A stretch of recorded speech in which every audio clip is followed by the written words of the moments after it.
Hello అండి, అందరికీ good morning. చూసారా మా గ్యాస్ కష్టాలన్నమాట. మాది కాకినాడలో ఇప్పుడు గ్యాస్ కొరత బాగానే ఉందన్నమాట.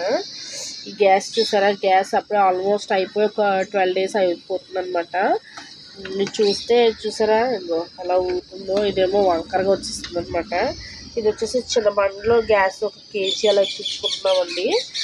ఎక్కించుకొని కూర ఎలా వండుకుంటున్నాం అనమాట. కాకినాడలో గ్యాస్ కొరత అయితే బాగానే ఉంది. మరి మీరున్న ప్రదేశంలో మీకు గ్యాస్ దొరుకుతుందో లేదో కూడా కామెంట్ చేయండి. నేనైతే ఇలాగా వండుకోవడం కావట్లేదు అనమాట. ఇలా ఊగిపోతుంది చూసారా, వంకరగా కూడా ఉంది. చూసారా, ఇక్కడ పైకి ఉంది, ఇదేమో కిందకు ఉంది. ఇలా ఉన్నాయండి మా గ్యాస్ కష్టాలు. ఇక్కడైతే అన్నం వండేసి అలా వాడుస్తాను అనమాట. ఇక్కడైతే నేను స్టూల్ వేసుకొని ఇలా వండేసుకుంటున్నాను. ఇంకా ఆల్మోస్ట్ 12 days నుంచి ఇదే పరిస్థితి అండి బాబు. చాలా ఇబ్బంది అయిపోయింది.